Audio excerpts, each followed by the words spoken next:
They mocked me in front of everyone until my sister's boss asked, "Why is the CEO sitting over there?" Hi, my name's Isla Monroe, and I still remember the moment I realized my own family would never see me as enough, until one unexpected voice flipped the entire table. The barbecue had barely started. Laughter echoed from the backyard.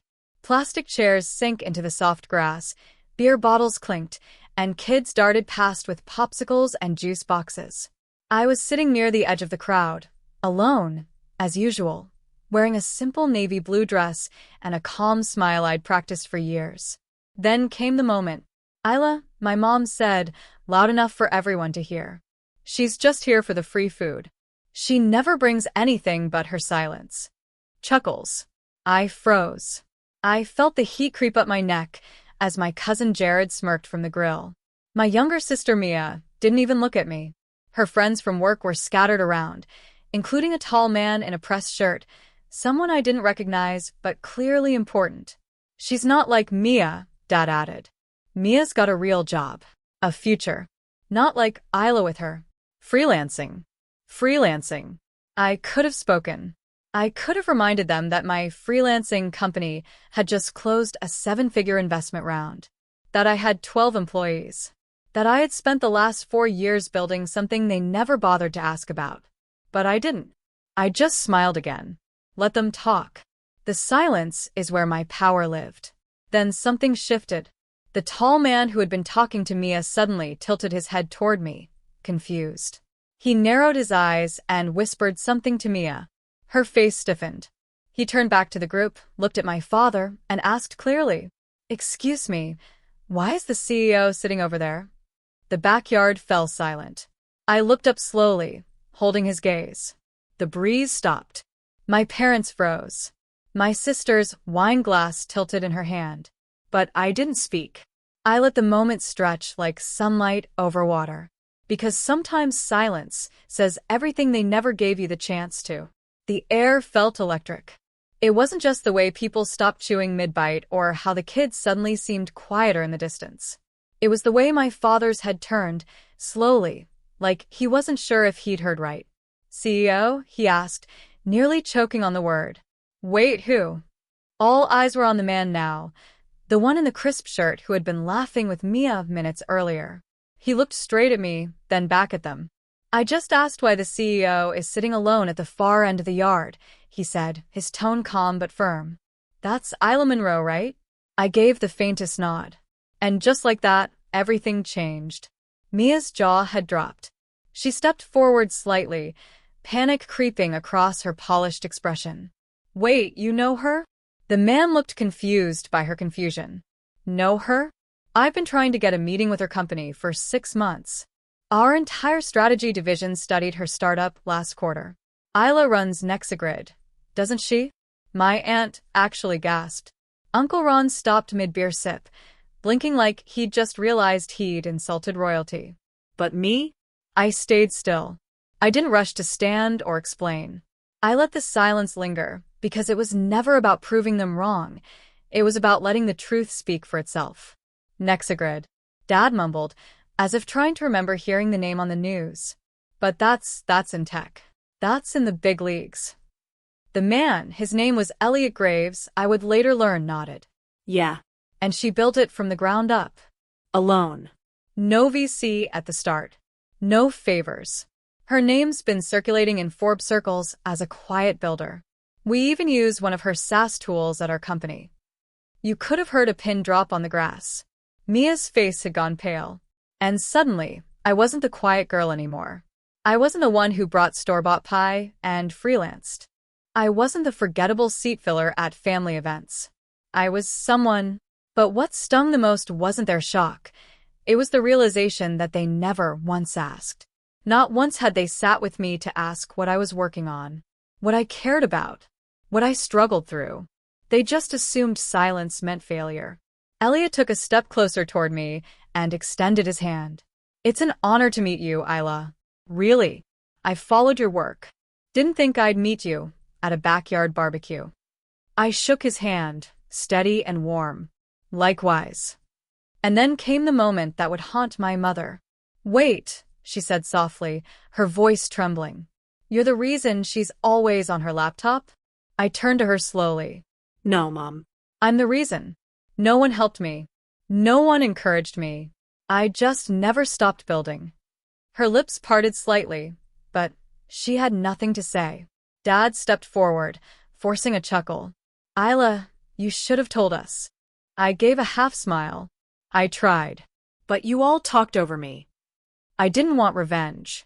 I didn't want to embarrass them. I just wanted to be seen. That day, I learned something most people don't get to experience in one lifetime: the dignity of quiet success. Not the flashy kind that demands applause, but the kind that speaks up when someone else says your name with respect. And the best part? I didn't need to raise my voice to earn it. The barbecue had turned into a seminar. 1 second, I was the quiet one no one noticed at reunions, and the next, everyone was staring at me like I'd just removed a mask. I didn't speak much. I didn't have to. But Elliot wasn't done. He wasn't being dramatic. He was genuinely impressed, and it showed. So, he said, stepping forward with a tone that was equal parts curiosity and admiration, what exactly does your company do? I know Nexagrid streamlines backend systems, but I'd love to hear how you describe it. Suddenly, I had an audience of 30. I cleared my throat, not because I was nervous, but because it had been so long since anyone at this table cared enough to ask me a real question. We help mid-sized companies automate their operations, I said plainly. Inventory, procurement, internal data, everything they can't afford to waste time on. Elliot smiled.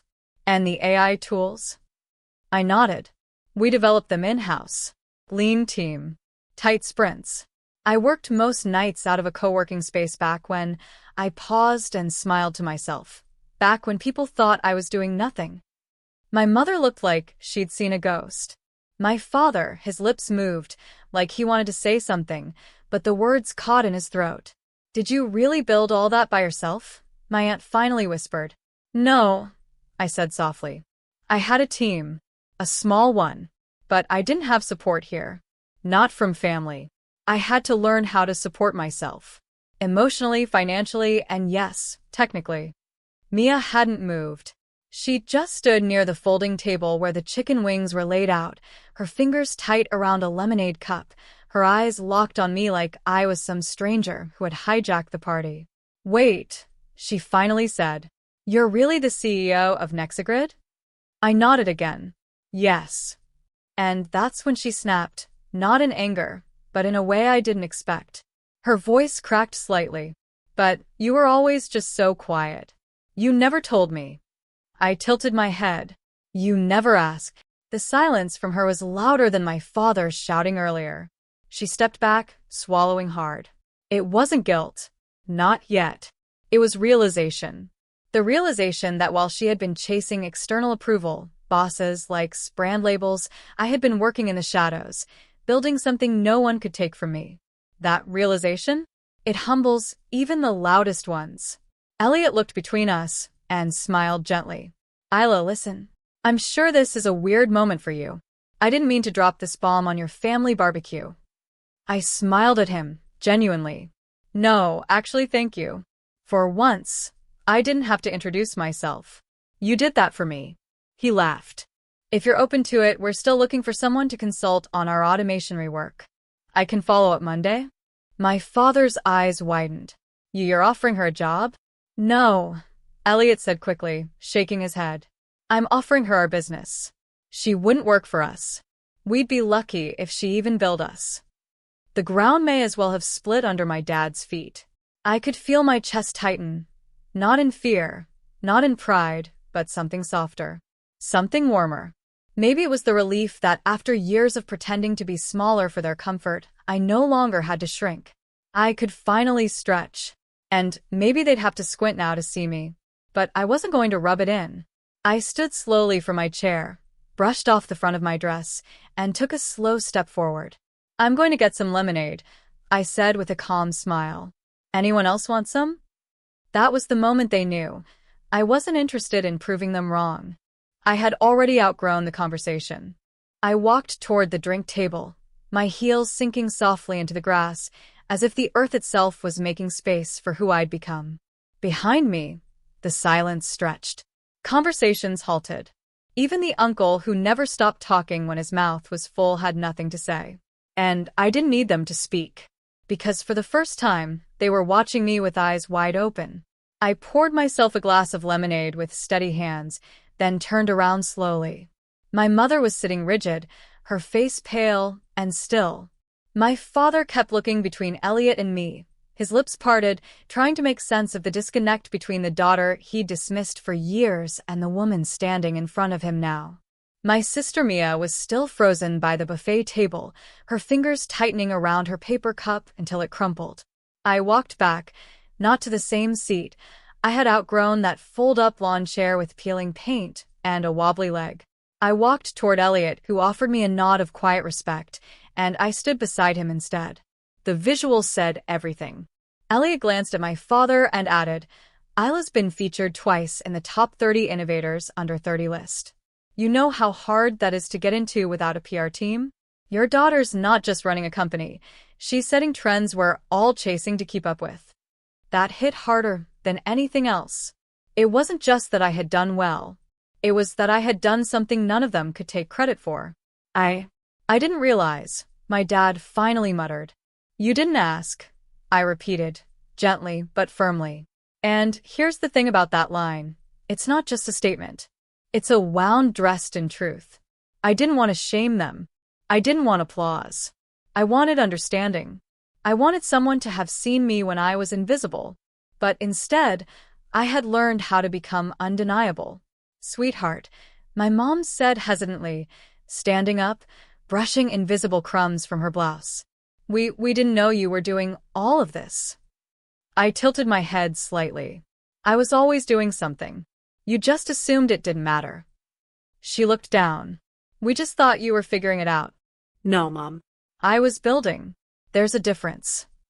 Elliot stepped back, giving us space, and I appreciated that more than he knew. He'd already done more for me in one afternoon than most of my family had in a decade. He gave me validation without even trying. Because real validation? It's quiet. It's earned. And when it finally lands, it changes everything. My cousin Jared spoke up next of all people. "Wait, Isla, is that why you missed the last 2 Thanksgivings? You said you were caught up in work." "I was in Europe," I replied, closing a multi-million-dollar deal. I spent Thanksgiving in a boardroom in Berlin, not that anyone texted to ask where I was. He blinked. Damn. I let it hang.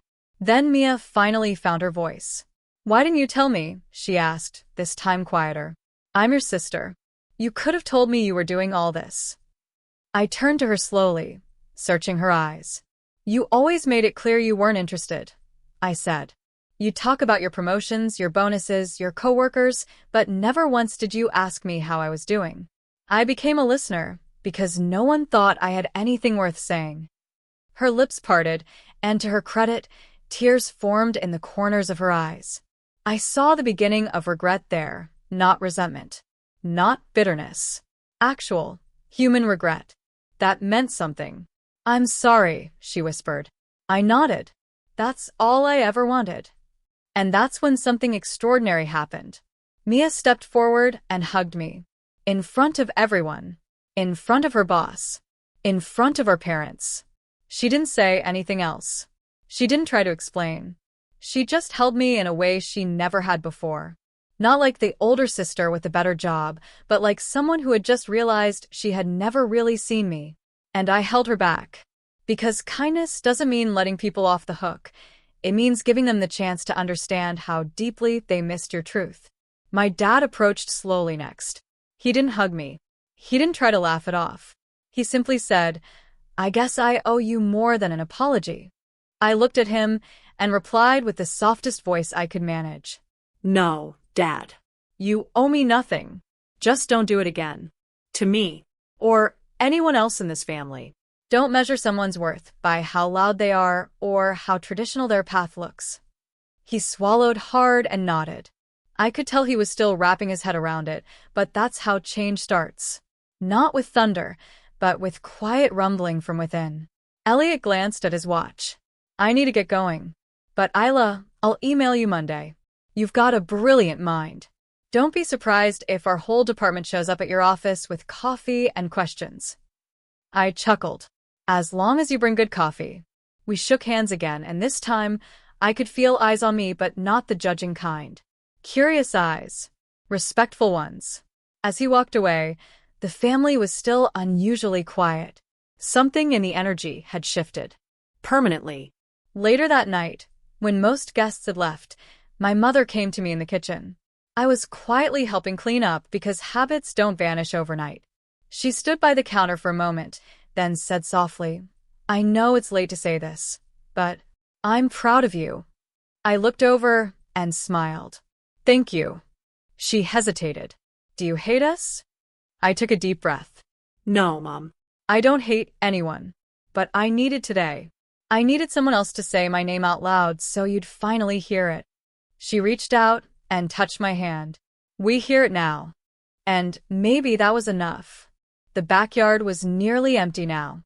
The sun had slipped low behind the neighbor's fence, casting a golden hue across the grass. Paper plates sat stacked near the trash bin, bees hovered over forgotten soda cups, and the laughter from earlier had been replaced with an odd hush, a silence born not of tension, but reflection. I stood at the far end of the patio, watching the breeze lift the edge of the tablecloth, just breathing, taking it all in. For so long, I had accepted invisibility, worn it like a second skin. I told myself I didn't need recognition, didn't crave validation. But the truth? Everyone wants to be seen, not praised, not worshipped, just seen, fully, without filters, without assumptions, without being constantly misunderstood. Mia walked out from the kitchen, carrying 2 mugs. She handed me one green tea, no sugar, exactly how I liked it. "You remembered," I said softly, surprised. She gave a faint smile. "You always said it helped you think. I just never thought to ask if you still drank it." I took the cup with a quiet nod. She sat beside me on the edge of the wooden steps, her bare feet brushing the cool blades of grass. "I thought being the loudest meant being the most successful," she said after a moment. "All these years, I made sure everyone knew what I was doing. Bragged about work dinners, client deals, but today it hit me. Maybe I was just trying to distract people from the fact that I didn't feel successful on the inside." I looked at her, not as a sibling, not as competition, not as someone who had once overlooked me, but as a woman coming to terms with her own reflection. "It's not about volume," I replied. "It's about value. You've done amazing things too, Mia. But I wish we'd walked beside each other instead of opposite ends of the room." She wiped at her eyes. "Can I fix it?" I hesitated, then said, "You just did." That night, when I drove home, my phone buzzed with messages I never expected. "Dad, looking forward to learning more about Nexagrid. Maybe you could show me sometime." "Mom, you were never useless. I was just too blind to notice the quiet kind of strength." I'm so sorry. "Mia, I told my boss the full story. He said he's never seen him that starstruck.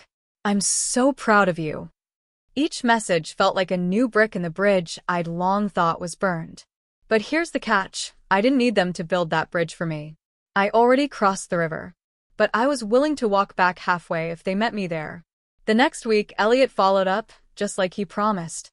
He invited me to speak at an internal summit at their headquarters. Not just about Nexagrid, but about resilience. About how unseen people become unshakable when they stop waiting for permission and start trusting themselves. That speech went viral inside their company. I got 3 more corporate inquiries the same week. I didn't just walk into the room, I owned it. But here's what mattered most. Months later, at Thanksgiving, it was my father who asked if I'd say grace. It was my mother who introduced me to extended relatives as our daughter, the CEO. It was Mia who moved to sit beside me at the table, not across from me. It wasn't about status anymore. It was about respect. And even though I never asked for it, never demanded it, and certainly never expected it from those who once dismissed me, when it finally came, it didn't feel like a trophy. It felt like peace. Because when the world calls you quiet, small, or unworthy, you can either shrink, or you can build in silence until your success becomes so loud, it speaks for you. So no, I didn't get revenge. I didn't humiliate anyone. I didn't throw it in their faces. I let truth do the talking. And it said everything I had waited years to hear. They mocked me in front of everyone until my sister's boss asked, "Why is the CEO sitting over there?" I smiled because by then I didn't need them to know who I was. The world already did.